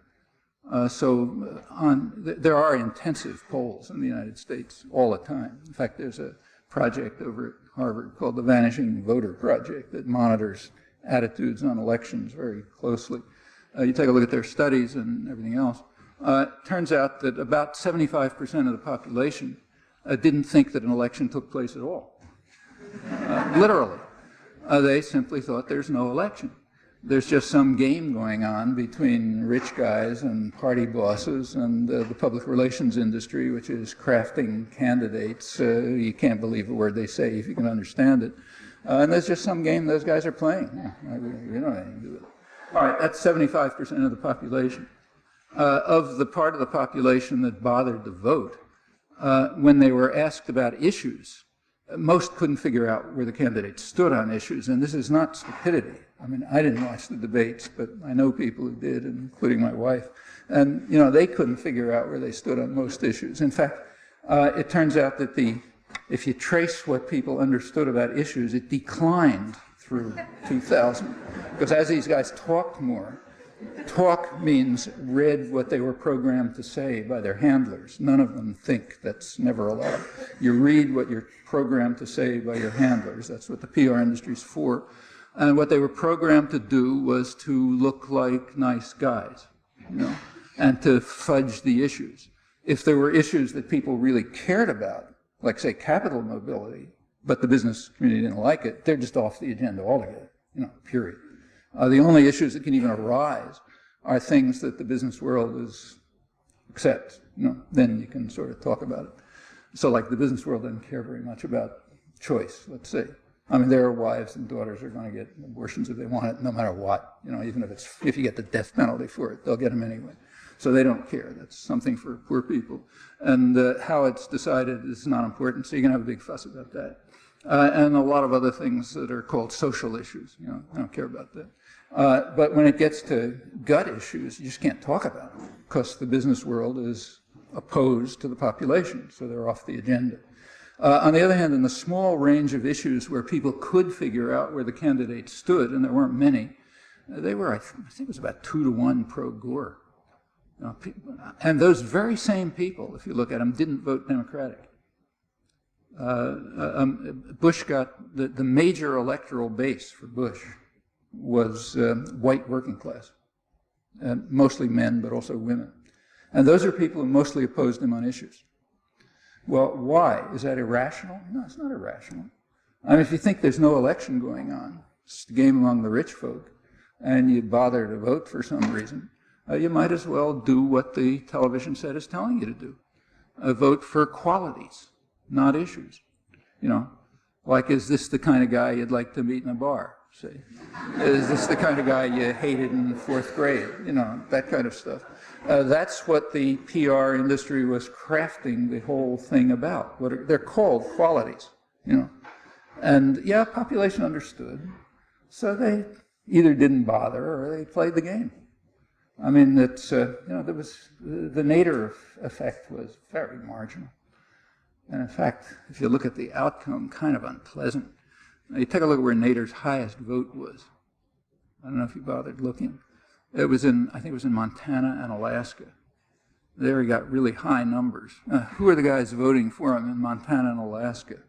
Well, you know, those are the guys on mountaintops with assault rifles and tanks, you know, waiting for the feds to come and, or the aliens to come or something like that so they can kill them, you know. It's unfortunate, I'm afraid, but that's sort of what happened, which means that there's a big, you know, there's a big effort ahead. Incidentally, this is called just a final word on this. You know, this is not a flaw of American democracy. This is a triumph of American democracy. This is the way the system was designed. You know, to go back to the Constitutional Convention, it was designed to have this property, that the population would be out of it, that the place would be run by what Madison called the wealth of the nation, and everybody else would be fragmented and doing some other thing. It's kind of been hard to achieve, you know, but it's kind of like a triumph of American democracy with all this. Yeah. Archer Daniels Midland has a beautiful ad campaign on during McNeil-Lehrer NewsHour, and they just came out with a new one where they claim they're going to end children begging in the street for food. Do you think they're going to succeed? Well, you know, it's kind of like what they're going to try to do is make as much profit as they can. It might turn out by the sheerest accident that'll help people, or it might turn out that it'll harm people, but it's kind of irrelevant, you know. I mean, what's relevant is that they maximize profit. And it's not because they're bad guys, it's because they have to. I mean, the system is designed so that you must be a villain. You know, if you're not, you're out of the system. Like if there's any degree of competition, there isn't much competition in the system, it's mostly oligopoly, but to the extent that there's any competition, you must be as vicious as you can, otherwise you're just not going to be in the game. Like, you know, if you got two auto companies, I mean, right now there's two airplanes, civilian aircraft is the biggest export, and there's two companies in the world, Airbus and Boeing, both of them are offshoots of governments. But to the extent that they're private companies, they have to undercut each other. I mean, if one of them starts being nice to the workforce, or, you know, making planes with more seats, or, you know, allowing the air to circulate so people don't die of pneumonia or something, if they do that, they're just going out of business, you know, and the other guy will win. I mean, it's an institutional imperative that you be a gangster. You may have seen it, there was a kind of shocking article on the front page of the New York Times a couple of months ago about I don't remember the details, it was something like this. There's some drug that's used it's made by some big firm for removing facial hair. Now, it turns out that drug can cure sleeping sickness, you know, which hundreds of millions of people are dying from. And the only reason it's being produced is for facial hair for rich people. And the article was very irate about this. You know, these bad CEOs, aren't they awful? Why don't they care about the kids dying from sleeping sickness?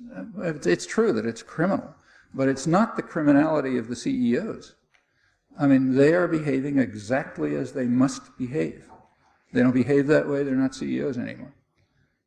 It's an institutional criminality, which we're supposed to be in favor of.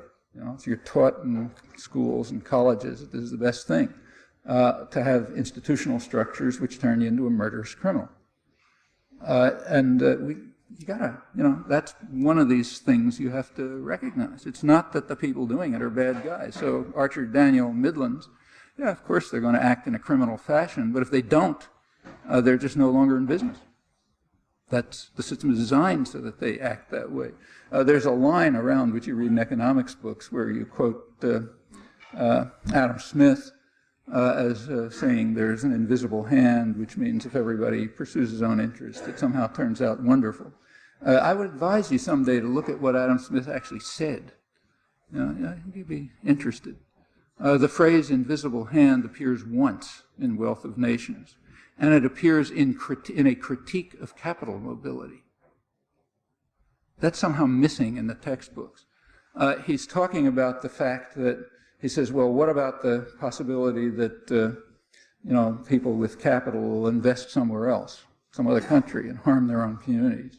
He said, well, this probably isn't going to happen because the chances are that they'll feel more secure investing at home, and that will end up benefiting the community. And it says it sometimes happens, he says, that an invisible hand in which people are pursuing self-interest will actually help people.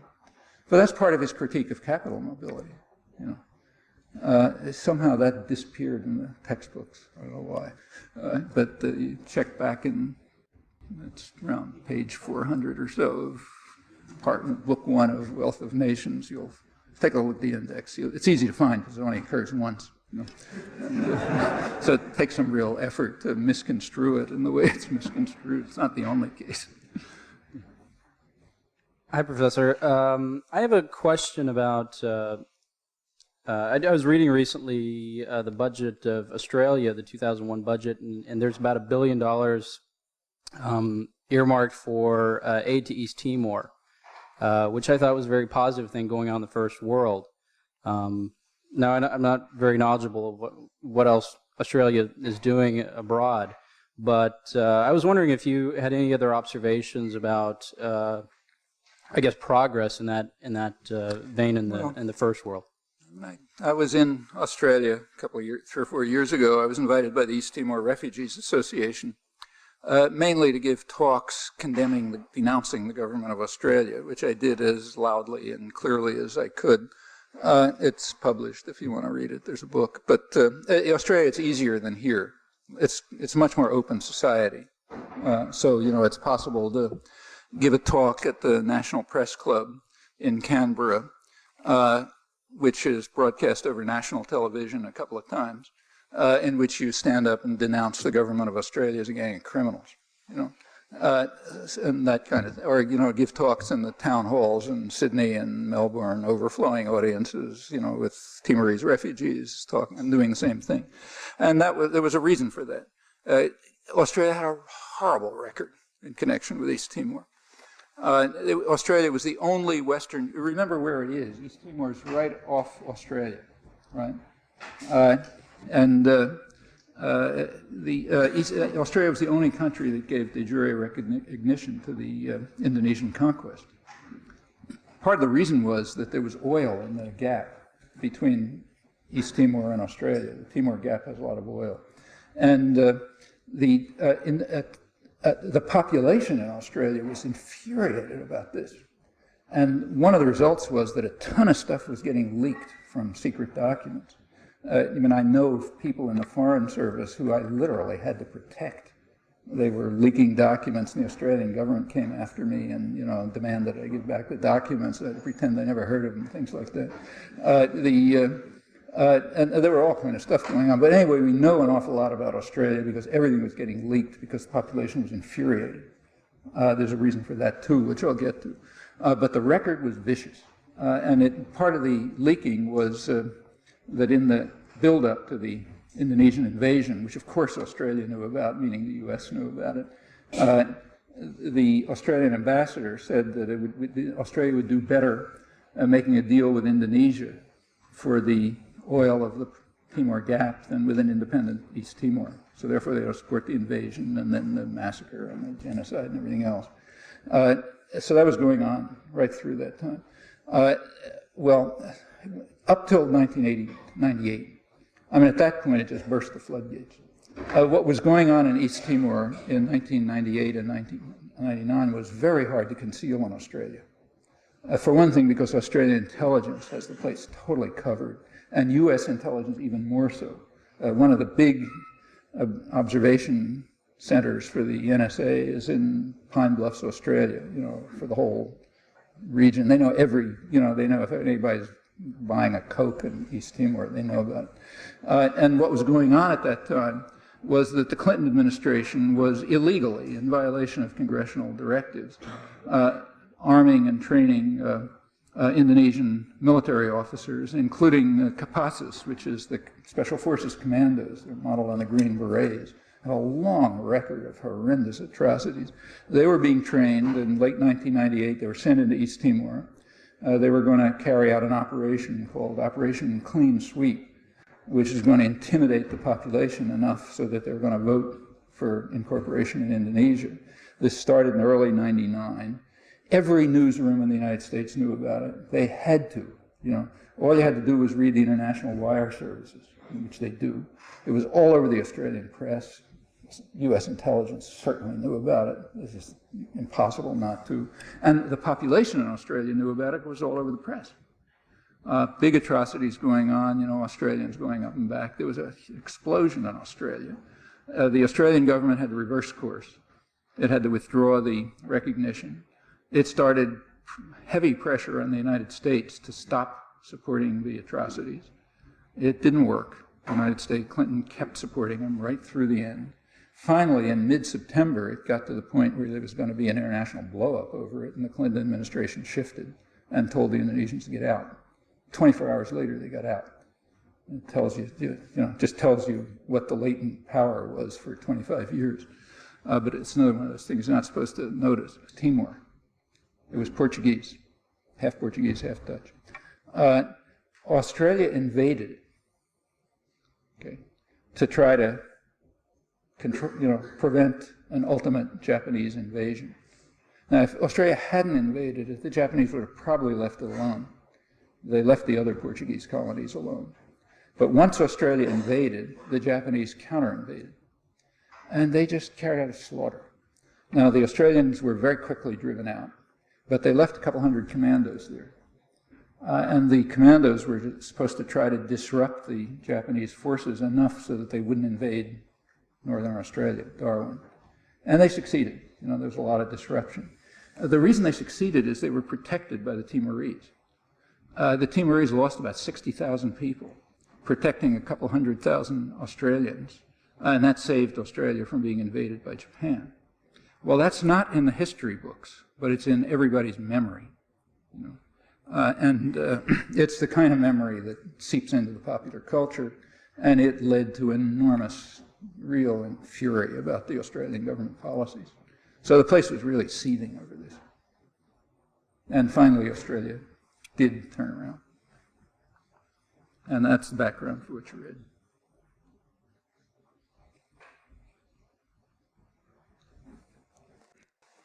You've talked about threats from military systems and from social and economic systems, but I wonder if you could address specifically ecological threats to the future of the species which will grow out of those social and economic systems. Well, the ecological, the only reason I didn't talk about the ecological threats is because they're so obvious. I mean, if you have a really functioning market system, if such a monstrosity were permitted to survive, which of course it never is, a market system is one in which your dollar is your vote, right? You got as many votes as you have dollars. And the system, if it's functioning properly, is supposed to respond to your votes. Well, if you have 0 votes, $0, 0 votes.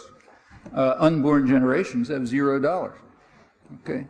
So therefore, what happens to them is of 0 significance in a market system, 0. Okay, well, what's done today, they got to live with, right? I mean, if we destroy resources or something, well, they're going to have to live with it. But they don't have anything to say about it in a properly functioning market system. Okay, so therefore, to the limited extent that market systems are allowed to function, they're just guaranteed to self-destruct. No, it's kind of like a guarantee. I mean, maybe if it was a small enough system, it could survive for a while, but not for very long. And that's why if you take a look at modern history, at least in rich and developed countries that were more or less organized and functioning, they never allowed market systems to function. In Britain, there was an experiment with laissez-faire around the 1860s and 1870s. It was called off very quickly by the business world because they saw it's going to wipe out communities and the environment. So they called it off and they instituted a kind of social democratic system. I mean, there's a classic book about this, which, it's so good, it's admired by everybody all across the political spectrum. It's kind of like a real classic. That's Karl Polanyi's book, The Great Transformation. It was written about 50 years ago and been reprinted a couple of times. It's pretty much about the 19th century, the background for it, and then the experiment with laissez-faire, and then the calling off of the experiment. In fact, the only countries that ever followed market systems were the ones that had it rammed down their throat by force. So like India followed a market system, but that's because Britain conquered it, and forced it to follow a market system, and it destroyed the country. Actually, this is, all this business with China right now. Nobody can figure out why China is so angry. Well, take a look at Chinese history, you understand exactly why they're angry. As late as remember that Europe was a backwater. I mean, the main commercial and industrial centers of the world were Asia. India and China in particular were major commercial and industrial centers in the 18th century. England couldn't compete with them. England succeeded in crushing India by highly protectionist programs of its own, like very high tariffs to keep out Indian goods, and imposing free market principles on India, which of course wiped it out. They just did it by force. So, you know, for 2 centuries, India didn't develop, probably declined. You know. It didn't begin developing again until after independence. But they hadn't conquered China. And as late as around 1860, the British were still unable to compete with the Chinese. You read the reports of British attaches in Hong Kong, which they had conquered. They're concerned because you can't sell anything to China because what they make is better. Like, they don't want Lancashire textiles because they make better textiles. And other things they just don't care about. But Britain did want things from China, like it wanted tea. You know, they were stealing Chinese tea plants to plant them in India, which were extremely important. They were part of the way of pacifying the British working class, tea and sugar. That's why the Caribbean was so important. Soft drugs were required during the Industrial Revolution to sort of keep people down. And tea was a big part of it, and silk and various other things. And they couldn't break into the China market because they just couldn't do it. Well, there was one way they could do it: narco-trafficking. They could do it with narco-trafficking. This started a century earlier. In fact, Adam Smith was already condemning the British in India for forcing the peasants to produce opium, poppies, instead of crops. He said the British are turning dearth into famine in India, the big famine in Bengal, which Smith correctly blamed on the British imperial powers, which were trying to get opium. They were trying to get it into China. Well, the Chinese blocked it. They were an organized society. Britain did fight a war in 1840, the first opium war, to try to break it down, and it didn't quite work. In 1860, around 1860, came the Second Opium War. And Britain did succeed, not just Britain, the whole of the United States was involved, and everybody. It was mainly Britain. They were the big guys in those days. They did succeed in breaking open the Chinese market and selling them the one thing they could sell them, namely opium.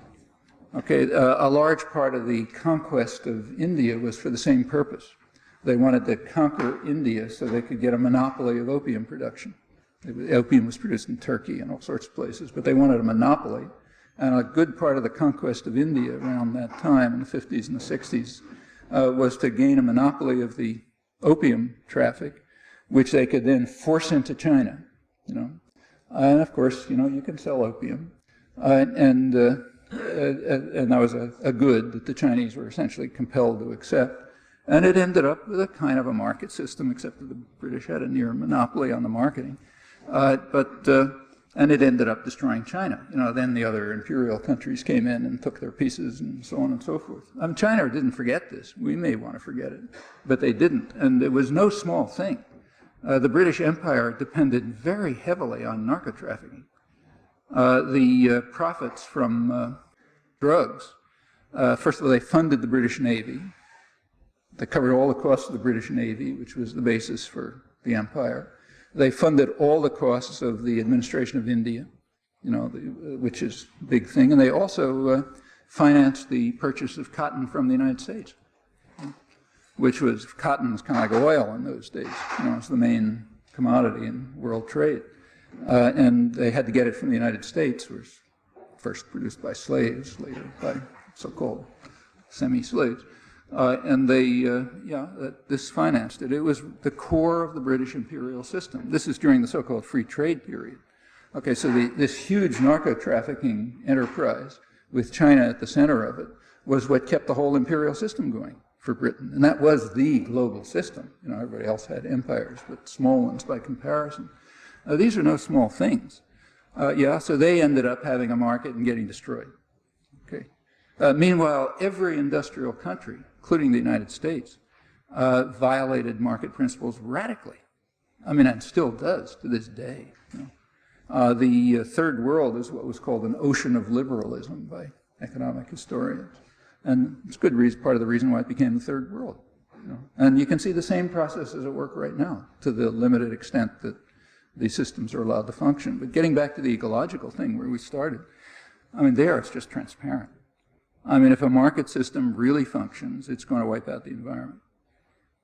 Therefore, any technique of saving the environment, caring about the environment, has got to be market interference, you know, regulations or something. And you can prettify it in any way you like. You can say you're internalizing the costs or play some other game. But the fact of the matter is it's regulation. It's a communal decision, you know, to do something about making sure that our children can live. It's essentially the core of the environmental movement. If you don't have that, yeah, they're not going to live.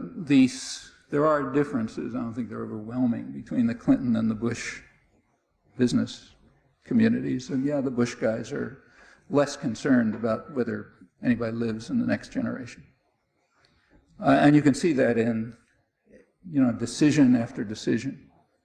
You know, so like, what's her name? Christine Todd Whitman gets up on television and says that she's read the National Academy of Sciences report of a 10-year study on arsenic and in water, and she decided it isn't good science. Okay. I mean, it isn't good science because the chemical companies don't like it. And people are supposed to watch her on television say that and not laugh, you know. Yeah, okay, so there'll be more arsenic in the water, so, you know, kids will die. But that's somewhere down the road, who cares? Meanwhile, the chemical companies make profits tomorrow. And the same is true on decision after decision. So sure, the relation between environments and markets is very clear. And the same thing is true of the Kyoto Protocol. I mean, the Kyoto Protocol is not much, but you know, it's something. And it would, it's true, it would probably cut down it's not even obvious, but it might cut down short-term profits. I mean, if it was instituted, there'd be a way of making profit on it, you know, pollution control devices and so on. But in the short term, it's probably not what every CEO would like. So therefore, the Bush administration is just dismantling it. And in this case, they're really infuriating the whole world. I mean, even Europe is going berserk. Yeah. Last.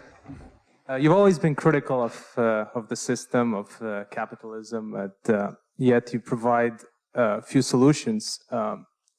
What do we replace capitalism with?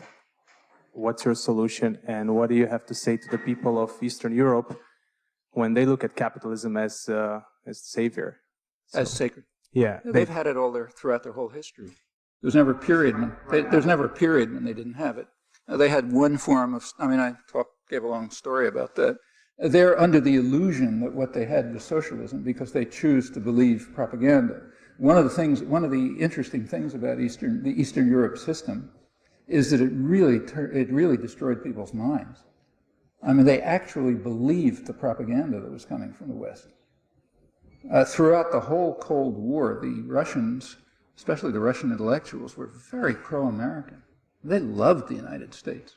If they could be like the United States, we used to have these visits from Russian scientists in the 60s and the 70s, you know, peppered with KGB agents. It was a joke, you know. They loved the United States. I mean, I can tell you a personal story. I remember going to Vietnam War meetings. You know, there were international peace conferences on Vietnam in Sweden and Denmark and places like that. They were usually run by the local Communist Party because those are the guys who had the resources, and, you know, besides they wanted to control it. You know how it works. So they set it up and had the meetings and tried to run it. And these meetings were comical. You know, if anybody had any talent, they could have written a comic novel about it. I mean, the meetings were a combination of old-time Communist Party hacks who were running the thing and trying to control it behind the works, all of whom loved Nixon and loved the United States and wanted the United States to smash and destroy Vietnam. Because for one thing, because they're all racists and these are yellow bastards.